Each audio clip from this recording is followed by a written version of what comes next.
Friend, स्वागत है आप सभी का हमारे यूट्यूब चैनल एएसएस एजुकेशन के एक और बेहतर वीडियो में।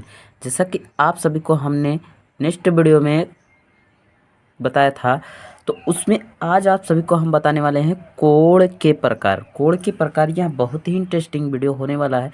आप सब वीडियो इन तक जरूर देखिएगा और चैनल पर नए आए हो तो प्लीज़ चैनल को भी सब्सक्राइब करें, क्योंकि यह आपके हर लेवल की बात करें, हर लेवल मतलब कि आपके 6, 7, 8, 9, 10 में ज़रूर इस पर आधारित क्वेश्चन आते हैं और यह आपको जानना बेहद ज़रूरी है। तो सबसे पहले हम बात करें तो कोड के प्रकार, कोड किसे कहते हैं। ठीक, बात आती है कि हम सबसे पहले जानेंगे कि किसी के बारे में जानने से पहले उसके बारे में हम जानेंगे कोड किसे कहते हैं। तो आपको यहाँ से परिभाषा इसकी दिख रही होगी कि दो किरणों के मध्य झुकाव कोण को क्या कहते हैं, कोण कहते हैं। ठीक, कोण कहते हैं। तो अब दो किरणों के मध्य, पहली किरण ए हो गई, ठीक, अब दूसरी किरण ए हो गई, ठीक, अब इसी के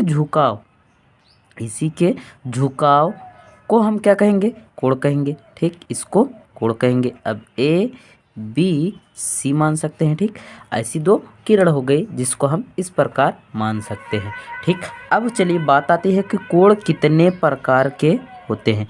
कोण कितने प्रकार के होते हैं तो हम जानते हैं कि जो हमें पढ़ना है सिर्फ हम उसी के बारे में जानेंगे। ठीक, तो कोण 6 प्रकार के होते हैं। कोण 6 प्रकार के होते हैं। तो सबसे पहले कौन कौन कोण 6 प्रकार के जो होते हैं, तो सबसे पहला उसमें क्या होता है, समकोण। ठीक, न्यून कोण, पहला कोण है समकोण, दूसरा है न्यून कोण, तीसरा है अधिक कोण, चौथा है ऋजु कोण और पांचवा है वृहद कोण, छठा है समपूर्ण कोण। बात आपको समझ में आ गई होगी। कोण कितने प्रकार के होते हैं, 6 प्रकार के, जो कि इस प्रकार है समकोण, न्यून कोण, अधिक कोण, ऋजु कोण, वृहद कोण और समपूर्ण कोण। ठीक, बात आपको समझ में आ गई। अब चलते हैं हम कि इनके बारे में एक एक करके पूरी तरीके से जानते हैं और समझते हैं। ठीक, तो जैसा कि आपको पहला कोण, तो पहले कोण की बात करें तो यहाँ से समकोण, क्या है, समकोण, इसको हम इंग्लिश में कहते हैं राइट एंगल। राइट एंगल, बात आपको समझ में आ गई होगी कि दो किरणों के बीच 90 अंश के कोण को हम क्या कहेंगे, समकोण कहते हैं। अब दो किरणों के बीच, तो दो किरण क्या हो गई, दो किरणों के बीच समकोण को, समकोण मतलब यह पहली जो रेखा होगी वह सीधी रेखा में होगी, सीधी रेखा में होगी। ठीक, तो यह सीधी रेखा है और दूसरी वाली ऐसे टेढ़ी रेखा है। तो इस दोनों के बीच बना कोण, इन दोनों के बीच बना कोण क्या होता है, 90 अंश का होता है।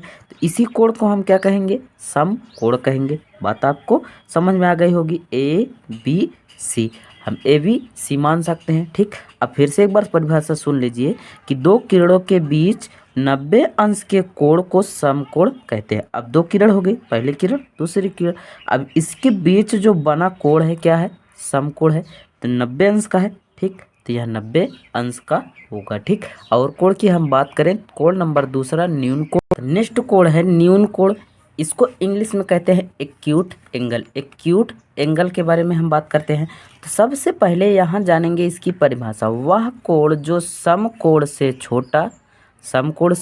छोटा होता है उसे न्यून कोण कहते हैं। क्या कहते हैं, उसे न्यून कोण कहते हैं। अब क्या कह रहे हैं, परिभाषा से ही समझ लीजिए तो आप एंगल बना सकते हैं या कोण बना सकते हैं। ठीक, कह रहा है कि वह कोण जो समकोण से छोटा हो, तो समकोण से छोटा, तो समकोण पहले बना लीजिए। समकोण ये क्या है, समकोण है, 90 अंश का है, तो यह समकोण है। अब कह रहा है इससे छोटा, समकोण से छोटा, समकोण से छोटा कहने का अर्थ, अब इससे चाहे 80, 70 चाहे जिस अंश का कोण हो, तो यहाँ से हम मान लीजिए इस कोण को हम बना लेते हैं। ठीक, इस कोण को बना लेते हैं। यह आपका हो गया 60 अंश का, या कोई भी अंश का हो, लेकिन यह किससे कम होना चाहिए, 90 अंश से कम होना चाहिए, 90 अंश से कम होना चाहिए। ए बी सी हम इसे मान लेते हैं। ठीक, तो यही कोण क्या हो जाएगा, न्यून कोण हो जाएगा। क्या हो जाएगा, न्यून कोण। बात आपको समझ में आ गई होगी। चलिए आगे नेक्स्ट कोण की बात करें तो अधिक कोण त्रिभुज। अधिक कोण त्रिभुज, तो अधिक कोण त्रिभुज परिभाषा इसका समझते हैं पहले। सबसे पहले परिभाषा क्या होगी, तो अधिक कोण त्रिभुज की परिभाषा होगी ऑप्टिस इसको अंग्रेजी में कहेंगे ऑब्ट्यूज एंगल, ठीक। अधिक कोण को ऑब्ट्यूज एंगल कहेंगे। तो वह कोण जो समकोण से बड़ा तथा ऋजु कोण से, ऋजु कोण अभी हमने बताया नहीं, तो इसके बाद ऋजु कोण ही आएगा, उससे क्या हो, छोटा हो, तो उसे अधिक कोण त्रिभुज कहेंगे। अब ऋजु कोण तो 180 अंश का होता है और समकोण क्या होता है, 90 अंश का होता है। तो 90 अंश से बड़ा, 90 अंश से बड़ा। अब मान लीजिए हम सबसे पहले 90 अंश का ही कोण बना लेते हैं, ठीक। सब कोण 90 अंश के ही आधार पर आता है, ठीक। तो यहाँ से ए बी सी, ठीक, ए बी सी हो जाएगा। अब बात करते हैं हम, इसका क्या कह रहा है कि 90 अंश से बड़ा तथा ऋजु कोण से छोटा।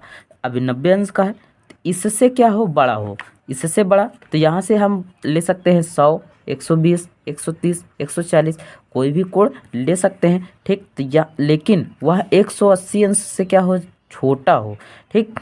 तो 180 अंश का भी कोण बना लेते हैं। यहाँ 180 अंश का ऋजु कोण होता है, ठीक। तो 180 अंश से छोटा, तो अभी 180 अंश से छोटा, तो हम कहेंगे कि यहाँ से हम बना लेते हैं, मान लीजिए 120 अंश का कोण, ठीक, 120 अंश का कोण।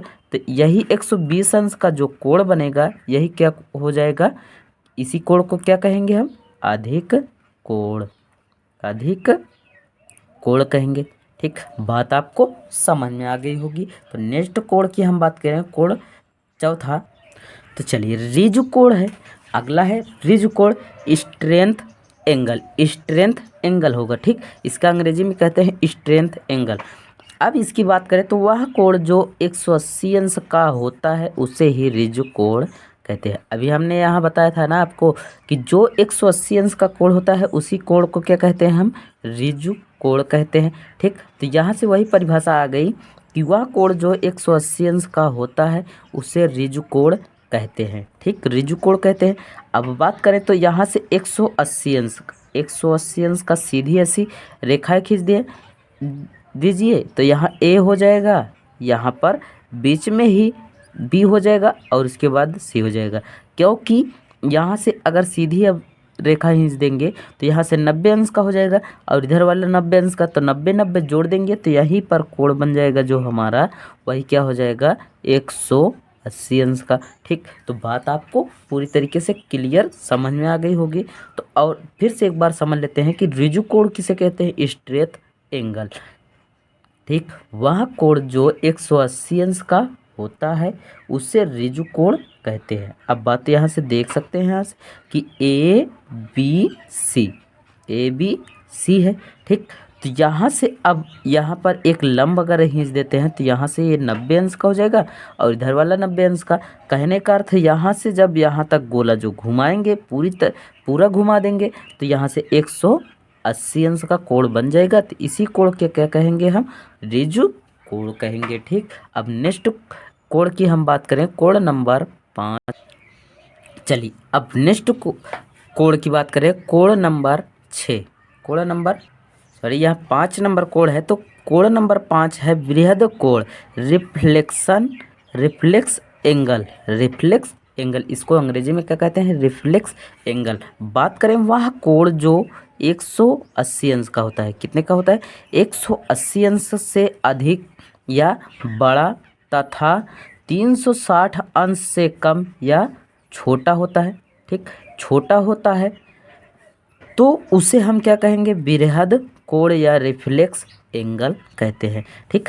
अब यहाँ से बात करें तो 180 अंश, सबसे पहले हम 180 अंश का कोण ही बना लेते हैं। चलिए 180 अंश का कोण बना दीजिए, ठीक, बी और उसके बाद यहाँ से सी हो जाएगा। यह 180 अंश का है, ठीक। अब 360 अंश का जो कोण होता है वह क्या होता है कि यहाँ से अब इसी लाइन पर यहाँ तक एक रेखा ले जाएंगे, अब इसी को यहाँ से ऐसे घुमा दीजिए, ठीक। ए हो गया, ए बी हो गया, अब यहाँ सी हो जाएगा, ठीक। तो ये जो पूरी तरीके से घूमेगा उसी को हम 360 अंश कहेंगे।